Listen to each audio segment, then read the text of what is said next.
Welcome to Conversatio, the Belmont Abbey College podcast. This podcast focuses on the way of formation and transformation so that each of us reflects God's image in an ever more palpable and transparent way. I'm Julia Long, and today I'm joined by Dr. Joseph Wysocki, Dr. David Williams, and Dr. Mary Imparato, who are all here to talk about a really important issue going on in our society, which is the leak of the potential overturn of Roe versus Wade. Before we dive into this, I want to give each of our experts a chance to introduce themselves. Dr. Williams, do you want to go first? Fair enough. So I'm David Williams and Vice Provost for Academic Affairs and Dean of Faculty here. But before I was captured by admin, I was a professor of theology, and besides the theology doctorate, I also have one in political philosophy. So this is kind of pitching down both alleys. Yeah. Happy to be here. Thank you, Dr. Williams. Dr. Imparato, you can go next. Sure. I am an assistant professor of politics at the Abbey here. I have my doctorate from Rutgers, and I specialize in political theory and public law, and I have a bachelor's in government from Harvard. Great. Thanks for being with us today. Dr. Wysocki, you can take us home. Yeah. My name is Dr. Joe Wysocki. I'm the Dean of the Honors College here at Belmont Abbey. I taught in the political science department for many years. Also a Belmont Abbey College alum, studied economics and political science here. Did my doctorate at Baylor University in political philosophy. For me, the study of constitutional law and this moment, this potential moment, is huge. So happy to be here. Thanks so much. So I think what we often say is that it makes sense to start at the beginning. So maybe a good place to start is just a quick recap of what happened, and then kind of we can go into the background of why this potential overturn is so important. Yeah, I could jump in on that. So in 1973, all states had laws that regulated abortion in some way. 30 states prohibited it, others restricted it. On January 22nd, 1973, by a 7-2 decision, the Supreme Court struck those laws all down, found them all unconstitutional in the Roe v. Wade decision. And they found that abortion is a fundamental right. And they uphold this through the 14th Amendment's Due Process Clause against the states. So they can't regulate abortion outside of the framework created by Roe, which was a trimester framework, where in the third trimester, they could have more regulations. They could have some regulations in the second trimester and then none in the first. Right.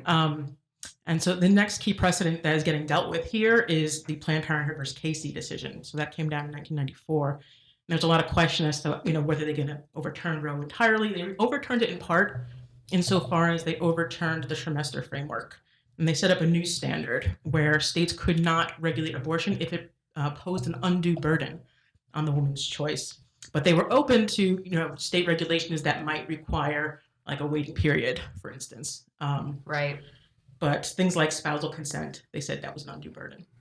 And I'd like to throw in, if I could, there's a companion case that sort of explains part of why this argument is so much louder here than it is in other developed countries. Mm-hmm. The same year Roe came down, there was I don't think they were actually paired, but they're kind of companion cases, Doe v. Bolton, because Roe had a framework, even in the third trimester, if the life or health of the mother was in question, that could trump its trimester framework.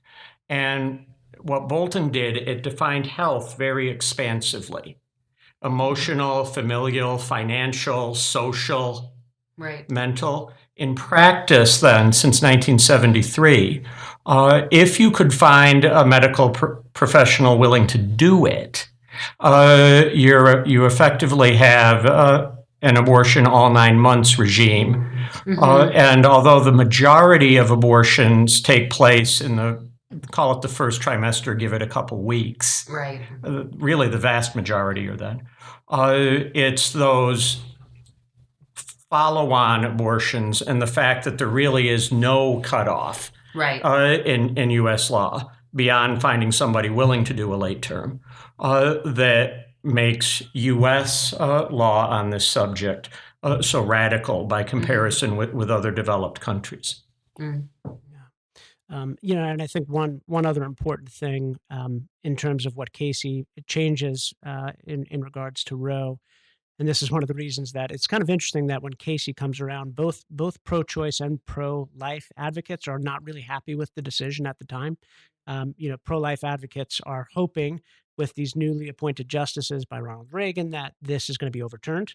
And of course, it's 3 Republican appointed justices who write the majority opinion to uphold the central holdings of Roe. On the other hand, pro-choice advocates really don't like it because there's this new viability standard, which is kind of vague, right? So you have this very rigid trimester system that Professor Imparato mentioned in Roe, but now the standard is in Casey is viability, right? So that this becomes at viability, which is kind of a changing standard, and we'll see that Alito really deals with this in his opinion. Um, there's sort of this idea that viability is in the 3rd trimester in Roe, but then it's pushed back earlier, and so some people who thought there was sort of a pro-life victory in the sense that viability in Casey could be pushed back earlier, so there could possibly be more regulation, but again it gets really messy, and Alito hits on that this is unworkable, right? At the end of the day, it's an unworkable standard. So we get forward to the Dobbs case, right? And so this is based on the challenge of a 2018 Mississippi law called the Gestational Age Act, which prohibits abortions with very few exceptions after 15 weeks of gestational age. There was only one abortion clinic, the Jackson Women's Health Organization, who's the respondent in this case. That was the only abortion facility left in Mississippi. They challenged the law, and actually the lower courts struck down the law as unconstitutional, applying the viability standard, because viability is not 15 weeks, right? The law said 15 weeks. And so when it gets to the court now in Dobbs, we had oral arguments in December. And I think people coming out of those oral arguments generally agreed that there were probably enough votes to uphold this law. The question was, were they going to have enough votes to actually strike at the precedent, to strike at Roe and Casey? And this leaked opinion shows us that they did have. They had 5. Interestingly, Chief Justice Roberts is not on this leaked opinion. So there's, based on the oral arguments, there's some sense that he didn't want to strike out at the precedent, but he did want to find a way to uphold the Mississippi law. So he was asking questions like, well, it's just a few weeks difference between viability and 15 weeks. Isn't 15 weeks enough time? So he wanted to uphold the law, it seemed, but he didn't want to strike at the precedent. So he might write a concurrence. That's my guess. And so, but yeah, there's 5 justices, it looks like, who are going to, strike at the precedent involved here, and not just uphold this 15-week law, but, other laws that states might come up with. And so it's really throwing this back into the hands of the people if this, if this turns out to be issued as it stands. Now we're understanding the history behind it and some of the parallels. So this, abortion is a really hot topic in society, right? And there are 2 different sides. And I think there are people in the middle who don't really know where they fall and how they feel, right? And so this is one of those things that has been a law for quite some time. And now this leak happens and the future is uncertain. So let's talk a little bit about your opinions on the leak. I mean, why would someone be willing to risk their career for this? I'll start that one off. Yeah. I think abortion, as we've seen, has been really a uniquely polarizing issue. Right. Didn't start out that way in 1973. Right. But over the succeeding years, partly because of weaknesses in Roe's opinion, partly because the society is just getting more polarized. Right? In the 1970s, you could find pro-life Democrats and pro-choice Republicans in great plenty. It didn't break down on party lines. That's almost impossible today. And so great emotional weight became invested in this issue, personality defining for many people. And often this means, so Roe has a symbolic value that goes beyond what it actually said. Because as Mary was saying, it's really that Casey decision from the 1990s is really controlling for the constitutional law of abortion today. But everybody fixates on Roe. What happened early last week was the leak to Politico, a Washington web-based news organization, of a complete draft opinion from February, written by Associate Justice Samuel Alito.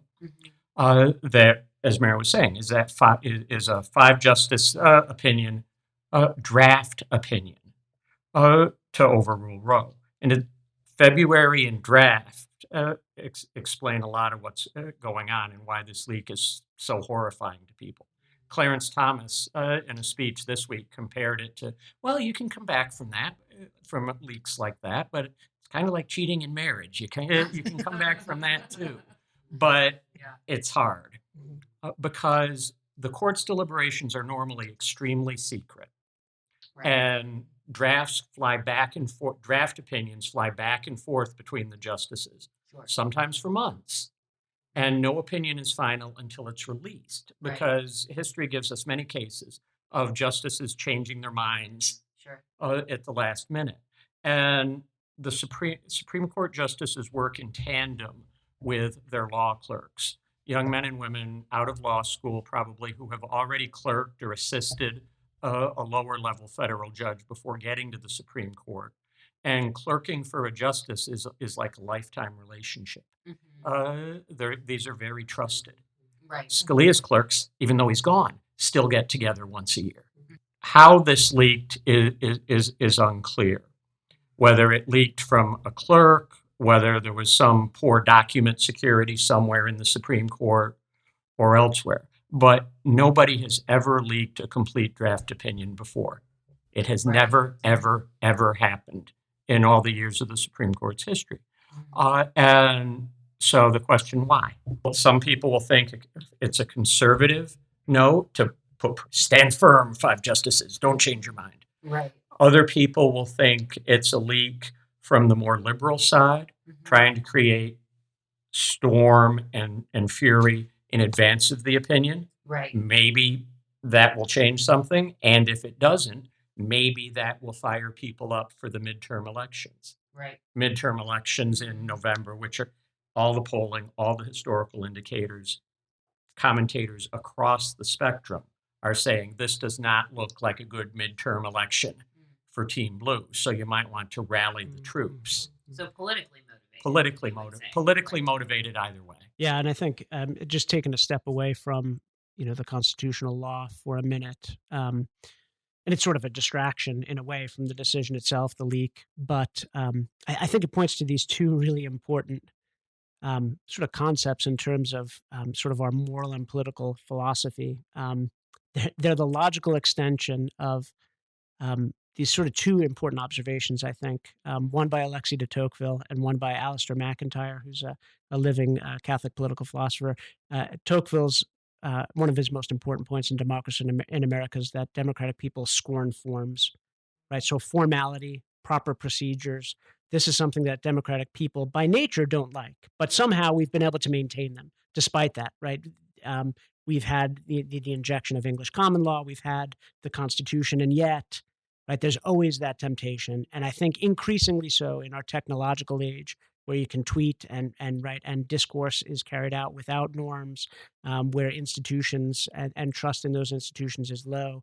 There's just more and more willingness in our time, I think, to bypass forms, right? Where every form is just a mask for the sort of will to power that we have, right? And so upholding forms, why would I uphold these forms if they get in the way of the ends of my party and what we want, right? So it's sort of a slashed earth kind of mentality. And the other, I think, right, the response to the response that we're seeing already, to the leak, the intense emotion that Dr. Williams pointed to, is because we don't have a shared vocabulary that we can talk about these things. And I think we'll see this, right? And this is Alistair MacIntyre, points to this in After Virtue in his other books. He says, right, without a common vocabulary to talk about the good and the just, ultimately, all we can talk about all we can do is really give more intense expressions of our emotions, right? And I think, that's so clear now, right? That very few people are saying, right? I mean, it's kind of funny, right? People who conservatives don't like Bill Maher the other day, right? Was like this weird voice saying, to some of the emotional responses to the leak. Actually, most European countries have far more restrictive abortion laws than we have in the United States. Actually, right, most pro-life people are women, right? And all these things, right, pointing to these actual facts that people didn't want to look at and consider. Anyway, so, yeah. I think you bring up an interesting point about what people believe. And Dr. Imparato touched on it earlier when she mentioned rhetoric. So I think, when we are forming an opinion about something, it's natural to look at the history. But I think it's also kind of in our human nature to look and consider heavily what's being said in the moment. And so I think when people are forming an opinion or a belief about this, they turn to the most commonly stated ideas and almost sometimes process them as fact, right? And so I think it's really important in this discussion that we look at some of the rhetoric around this issue today and provide a different view. You just kind of see all this like hair on fire, opinionating, and like calm down, And so one of the things you often see is that people say, well, this is going to send women to jail who have abortions. So this is, no less than a Democratic Senator, Chris Murphy. He said, women and doctors are going to be sent to jail immediately when this opinion becomes a reality. And the fact is that no abortion laws, and the actual draft opinion goes into like detail, like tons of footnotes about what other laws had existed, but no laws had ever sent women to jail, right? It would be abortionists where the enforcement actually occurs. Right. So that's one that we have to say, this is not how, if states create laws regulating abortion, this is not how it would be enforced. It would not be enforced against the women themselves. And then there's other things talking about, well, this is sort of like the first step in overturning the right to privacy, and the right to privacy undergirds things that, the left typically likes, like contraception or, gay marriage. And so is this their first step in like, undoing the culture? Right. And I think the draft opinion is careful to say what we're dealing with here is the fundamental right to abortion. We're focusing on that, and the other cases remain untouched, those that rely on the right to privacy. Yeah. And I think a huge part of that is the historical part of the leaked opinion, because the Supreme Court is not really interested in challenging that we have these liberty interests, that we have liberty rights, we have rights as Americans that may not be spelled out in black and white in the Constitution. Over almost 100 years ago now, parents have a right to control the education of their children. Right. There was a famous case, Pierce Society of Sisters, Myers v. Nebraska. Yeah. Exactly. And those kinds of unenumerated rights that are not specifically written down, you turn to history, you turn to the traditions of going all the way back into English common law before there was a United States.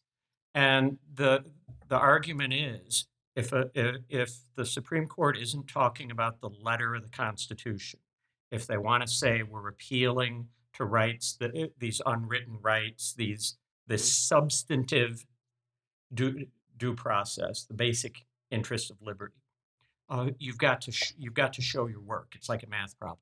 You have to show how this is deeply rooted in our history. And the kinds of privacy rights that go into certain other issues differ from what we're talking about in abortion, whether it's in historical rootedness or centrality to life. And the historical record weighs the other way, because as Joe was saying, Roe overturned every single state abortion law in 1973, including what we would think of and what were then, quote unquote, the liberal places, New York and California, all 50. And we have to realize we don't want to give judges the power to just make things up. We have to do things. We're a democratic republic. We have to do things through our representatives. And if we're balancing complicated things, like rights of the mother, potential life of the child, where is it reasonable to draw lines? That's not what courts do. That's what legislatures do. Right. And the fact that the court, so you should pardon the expression, the fact that the court aborted a societal development on this issue in 1973 is what made it so disruptive. Right. A big part of the opinion's argument, and then I'll shut up, was Justice Alito saying, this has been bad for the nation and the court. This has made our politics worse because we tried to do something that legislature should do. And that is not what we the court ought to be doing. Right. And you see why we ought not do it when you look at the last 50 years. Right. And frankly, right, a number of, and Alito is so, sort of clever to point to this in his opinion, a number of justices and legal scholars who are for a right to abortion agree with exactly the point you just made, right? From Justice Ginsburg, right, to people like Lawrence Tribe, to people like John R. Hart Ely, and he points to the fact that all of these judges who would support that right thought that Roe was bad constitutional law, that the effects of it were going to be bad, that it should have been handled in a different way.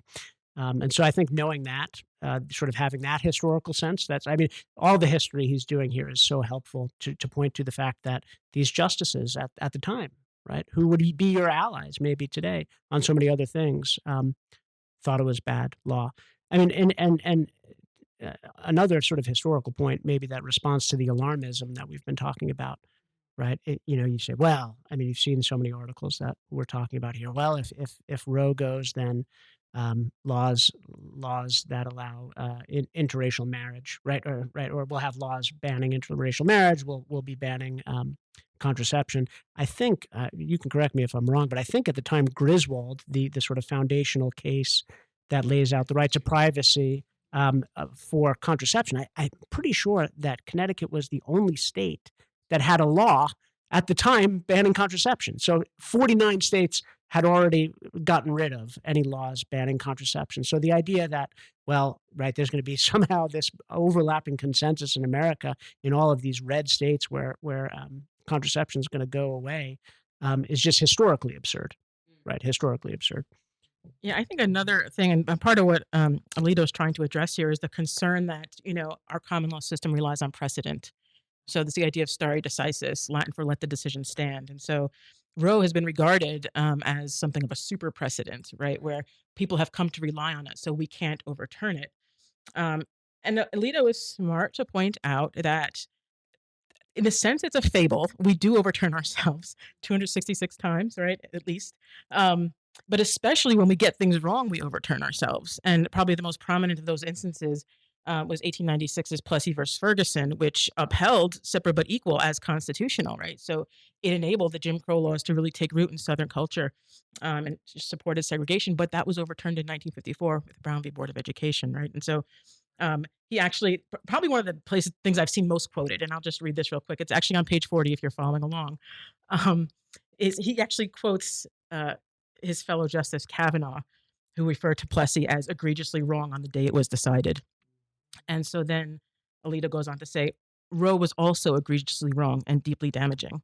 For reasons already explained, Roe's constitutional analysis was far outside the bounds of any reasonable interpretation of the various constitutional provisions to which it vaguely pointed. So egregiously wrong, that's some harsh language that we might see smoothed out if he gets some pushback on that. But I think the fact that it's out there it's almost like I feel they did a little bit of a favor to the pro-life side and kind of like, here's the argument, staking our turf, and any pushback or critiques they have can almost be dealt with in further versions of this draft, right? Because I'm sure this draft has already changed many times, even before it was leaked, right? Because it's from February. But yeah, this egregiously wrong language, I think, is really strong. So it's like when we get something wrong, we have to be willing to have the courage to overturn it, right? And so not just stick with it because it's wrong, but we've had it long enough, we can't overturn it. Yeah. And Plessy's a very good example because that was a 7-1 decision. Roe was 7-2. Right. And when it was overturned in Brown v. Board in 1954, it set the country basically into the whole frenzy of the civil rights movement for over a decade. It wasn't a non-divisive overturn. Right. but it was still the right thing to do. Right. And Casey made that argument. Roe is a super president. We don't dare touch it. Now Right. everybody go to your corners and sit down and be quiet. We, the court, have spoken. Right. I mean, Casey has a very imperial opinion. Right. And that part of it was completely ignored. Mm. But because the court was doing stuff it's not good at. Yeah. And I think, in terms of the stare decisis point, in addition to this reliance argument, right, that people rely on, these cases being decided in the same way over and over again, and they make their plans in regard to that. Another point he makes, and this is really big in the Casey decision, one of the main reasons that Casey upholds the central reasoning of Roe is this argument about the legitimacy of the court, right? That if the court is perceived to be making decisions based on politics, right, or to use Hamilton's line in Federalist 78, right, to be using will, to be exercising will rather than judgment, to be acting like a legislature, this will undermine their legitimacy because they're supposed to interpret the law, not make it. And Alito has a good response to this, I think, which is that's exactly what Roe did. And so, we can't worry about the fact that people are going to perceive any decision is going to have a result that matters to people. Right. And so some people are not going to like it and they're going to say, this was politically motivated. It wasn't based on interpretation of the law. But he says, right, the fact that people are going to say that can't scare us off, right?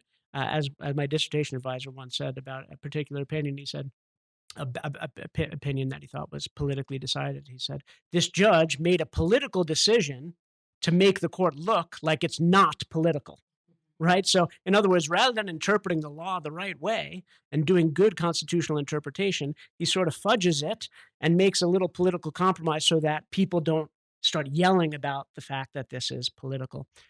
Now, and I think Alito deals with this well. What I am worried about, I think this is what I'm worried about going forward, right, is that Roe stood for a long time, right? I don't know how long, if this goes through, how long will this stand, right? And as soon as there is, a majority of justices, that are appointed by Democratic, presidents, will it change again? And does the future look like a constant shift back and forth between Roe is upheld and Roe is not? Now, if that's the case, well, I mean, we have maybe bigger problems on our hand. But I mean, the legitimacy of the court as interpreting the Constitution, it's going to be difficult to uphold that. But maybe most people don't view the court that way anyway. So I don't know. Maybe you guys want to talk about that. But I kind of think that I worry about that possibility. So yeah. I'm hoping that the state actions in response to an overturn settle that. Because one of the things you've seen in the last week and a half is some states have already had what are called Roe trigger laws, usually to greatly restrict abortion. Others are making that plans. But in the last week, more bluer states that have been doing the same. And from an institutional point of view, that's an institutionally good thing. Right. Because if I live in New York or California, I think the New York State Court even found an abortion right in the state constitution. Mm-hmm. Nothing's going to change in the state of New York. Mm-hmm. Nothing's going to change in California because the nature of politics in those states is such. They will codify the positions that are acceptable to voters in their state. Yeah. So I'm hoping people will see that you can get this issue settled out in that sort of federalist way. Hopefully you won't have to come back in 20 or 30 years when the court has changed members and be flipping back and forth. I think you bring up a good point, Dr. Wysocki, that it was a question on my mind was, okay, so the leak happened. Say that Roe is overturned. What does America look like after that? I think you might have some pushback, right? Initially, where you'll have the bluest of blue states, your Californias and New Yorks, trying to ship people in for their abortions. And some people, say that, well, the abortion rate might not change that much because you're just going to have abortion centers on the coast, for instance, right? Where, flyover country restricts abortion. But I think that at least the pro-life side, like the battle is not over by a long stretch. So it has to be fought state by state at that point. And we really, we say we have to change hearts and minds, but that matters now more than ever because now the handcuffs of Roe v. Wade are removed, and states can actually restrict abortion without having running up against the wall of Roe and Casey. So now, this is where like legislators and policymakers have to get smart, and I think really enact some pro-family policies because I think a knock on the right for a long time has been that we're pro-baby, but we're not pro-woman, right? We're pro-baby, but we're not pro-family. We want to like take away people's welfare, kick them off welfare, and so we want people just to have babies that they can't raise. And that is, I mean, it's a caricature and it's an unfair one, but I think the pro-life movement has to be forward-thinking and go ahead and put out some pro-natalist and pro-family policies, like increasing the child tax credit, for instance, which also expanding helps Medicaid. with that rhetoric, right? Yeah. That we were talking about earlier. Yeah, Absolutely. And I think it will draw more attention to these local policy issues, to local, to other things that entities, even non-governmental ones like the church, are doing with family ministries, with services to help pregnant women and stuff like that. I think there's so much light and heat because Roe has become this totem for or against in American politics. It'll still be an issue, but it would be nice to have it be an issue people can work with. Right. And not all states are going to come out where they would if you made me king and God emperor. But that's going to be better than where we are now. Yeah. One thing maybe I'll raise as a question to you guys. I mean, one of the, maybe it's alarmist, maybe not, claims on the left is, well, policy being turned back to the states is not where the pro-life movement wants to stop, right? That is that they want to push for national laws that would ban abortion. And there have been national partial birth abortion bans that the court dealt with and upheld. There was one where they struck it down, and then later on they upheld it. But so I guess that would be an interesting question. Is that alarmist? Do you think that there would be any a sort of national approach to the abortion question on the pro-life side? And I mean, this becomes more an interesting federalism question, not just the abortion right question, but can the federal government regulate that under the Commerce Clause and things like that? But I'm really unsure on the constitutional question whether the feds can do it. But other than that, I think even if they can, you'd have to. I don't think the legislative filibuster in the Senate is going anywhere. So one party would have to have 60 plus senators. That's hard to do. Yeah. I mean, if there is truly a red wave in November, you might get more favorable majorities that would potentially pursue like a national abortion ban. But as Dr. Williams said, I don't know if you get past the Senate filibuster. But let's say theoretically that you could, would that law be constitutional in terms of, is this something that Congress is constitutionally able to regulate? I would argue that it is, right? So part of the problem with having abortion laws being so different in different states is that people can just migrate, right, to pursue abortion. And obviously, if abortion is something wrong and truly egregious, taking of an innocent life, then it's not the kind of thing that we should be okay with one state doing what they want, another doing what they want. But I think that maybe the better move would be to pursue the personhood amendment that the pro-life side had talked about a little bit, which would avoid this problem of having, okay, now the winds have shifted on the court and we have more liberals and now they're just going to overturn the Dobbs case and we'll go back and forth. Well, if you have an amendment, that settles the issue. Like the court settled the issue, the people of the United States settled the issue of slavery with the 13th Amendment, right? And so it was like, now we no longer have slavery because that's not right. We don't do that in this country. And likewise, I'd like to see that happen to abortion, ideally. yeah, no, I think in the meantime, I mean, you pointed out, right, that there would be sort of migration plus corporate support for that migration, right? And that's kind of an interesting thing that we've seen, what people on the right have called sort of woke capitalism in so many other ways. We sort of see that playing out in terms of, Amazon, I think, has made a commitment to $4,000 or something like that to help their employees travel if this gets overturned to get an abortion, right? And so you will have, and so it's not just, so we ask this practical question, will the number of abortions go down? And you go, well, people may move around, but may move around with, there will be so many other means that, the pro-choice movement will sort of arrows in their quiver that they'll pull out. I mean, you'll have corporations that will do it.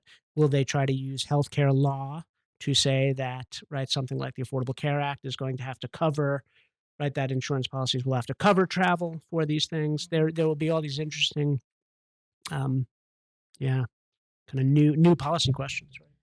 And on top of that, I wonder if woke capital will try to punish states that come up with the most restrictive laws. Like you saw, like MLB withdraws the All-Star game from Georgia because they're trying to reform their voting laws. And so now some state comes up with like total abortion bans, and now we're not going to have any corporate events or anything. We're not going to establish our factory there. I wonder. No good concerts in Right. states. Exactly. I say good riddance, but all right. Sorry. Yeah, I mean, but that's part of the thing that I think will tamp it down, because think about it as an equilibrium of forces. So many things in politics are.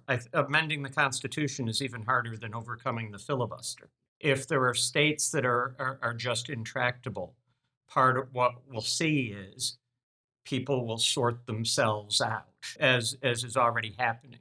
Google up the phrase, put quotation marks around it, big sort, out there in the audience. Red places are redder, blue places are bluer over the last 40 years. There are more supermajority counties, team red, team blue, than ever before. I think I'd like to see something national. I'd like to see the personhood amendment. But analyzing political forces, I think this is going to get locked into a red-blue pattern in what you're talking about. It might be interesting to see if the woke capitalism winds up taking retaliatory measures on red states. There are high-profile cases of that, but there's been limited follow-up on those cases. We'll see.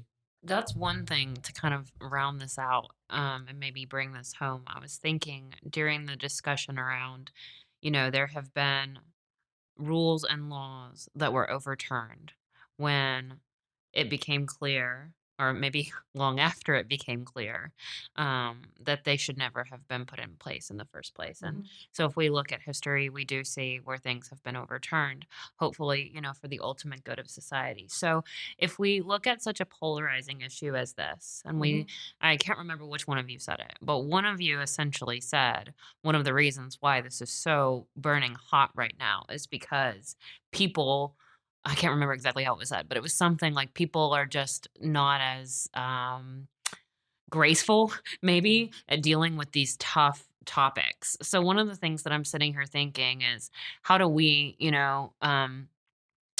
as people and as institutions who value, constructive conversation and, who value people and who value each other, how do we kind of help make an impact for the greater good? How do we help people kind of reason through this and I don't know, bring maybe help bring peace to this tough situation? I'll jump in on that one a little bit, because there's an organization I've been working with called Braver Angels, and that's their whole kind of raison d'etre is to bring civility back into our political discourse and try to tamp down on polarization. So one of their methods, we actually did it in one of my classes. They call it like braver discussions. You get and talk to people not in an anonymous fashion on social media where you can easily be more vehement, but rather you talk to them person to person. So we happened to be discussing gun control, and people were paired up and they talked about their background, their own experience with guns in this case, right? And so you got to know the other person as a person first and know their background first. And then we kind of increased the size of the group. And the groups are mixed, reds and blues, left and right. And they got to talk face to face in a civil fashion in a kind of controlled environment.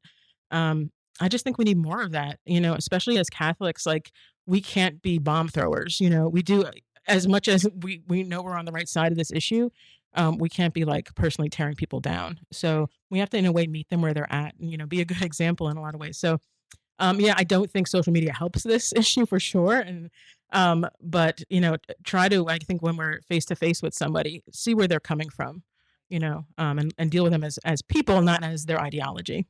And I would even add, right, that in approaching them where they're at, it's even recognizing, right? For someone like Aristotle that we study here at the Abbey, almost every claim that somebody makes has a part of the truth in it, and so there's even people who get a whole lot wrong. They're pursuing some sort of apparent good that, right, is related to a real good in some way. And so to be able to sort of recognize that and talk to them and begin with them, right, say, well, okay, when you talk about women's rights and the ability to have a job and to do all of these things, right, and to for a woman who has talents to be able to live those talents in the work world, that's a legitimate good, and that's part of your concern here, and we want to recognize that, and we can sort of begin by recognizing the partial truths in our opponents, right, and sort of being open in expressing that. I think the other thing that the Abbey can do, and places like us, right, that educational institutions can do, and I'm stealing this from a woman we had come and talk at the Abbey last year, Dr. Anika Prather, who came and talked about, right, how classical education and turning back to the great books and the classics is actually a way to talk about these really hard subjects in a more fruitful way, right? Because, right, as we turn back to these great poets, these great philosophers, these great theologians, they have such a broad scope, right? They see the human problems in such a deep way, but also in a way that are removed a little bit from the heat of our own situation, right? And so by turning back to, right, these authors who disagree with one another, right, from Locke to Aristotle to St. Augustine to Jane Austen and Homer, right, in sort of doing liberal education well, right, which is taking these texts and the matters that they have to present to us and considering those things together in community and trying to like bracket out a little bit of what's going on now. It allows people to like begin agreeing on things without jumping to where does that lead us in terms of our politics today, right? So I think that's just really, really important. And I'd totally agree. Fundamentally, and there's a great Antonin Scalia quote, I attack ideas, I don't attack people. And some very good people have some very bad ideas. And if you think, people even did a play about this, if you think about his lifelong friendship with Justice Ginsburg, they were on completely opposite sides. But yet they were lifelong friends because ultimately we're interacting with human persons. We're not interacting directly with ideas, right, like naked brains in a vat. And all of those human persons in different ways bear the image of God, and all of them in some way, hopefully more rather than less, but in some way will typically have some grain of truth in what they believe. Yeah. And I couldn't endorse Braver Angels for the audience. That's braverangels.org enough because, and I think they're doing out there in the world what I hope the Honors College and the Abbey are doing. People with different views who recognize each other, who interact as persons, talking about those views when necessary. And that's the bad thing about social media. Social media doesn't typically let us interact as persons. I'm anonymous bozo 8675309, and I'm just pixels on the screen. Right. We're not that. We're persons. And yeah, it would be nice if all this settles down and if it goes as it's likely to with Roe overturned and throwing this back, that process of conversation on this issue maybe reminds us of all that. The idea that what's been happening so much, to the extent that we can have civil discourse, it's because we bracket our commitments to conceptions of the good life. It's like, okay, well, I do my thing, you do yours, and just leave each other alone, go to our separate corners. You have a right to your opinion, and let's not get down to the kind of messy things that we might all disagree over. And so I think this overturning of Roe is going to let us get past that sort of kind of, it's just, it lacks courage, the kind of bracketing the questions of the true, the good, and justice. And I think the court, especially in Casey, encouraged that, which was like, just leave each other to your own corners and decide what's true for yourself. So here's a very infamous line that people might be familiar with. This is Anthony Kennedy's immortalized words. In Casey, he said, "At the heart of liberty is the right to define one's own concept of existence, of meaning, of the universe, and of the mystery of human life." So it's the notorious mystery of human life passage. They talk about it as, and like that really shuts down so much important discourse. If you just say the meaning of being human is that you make up whatever existence is, right?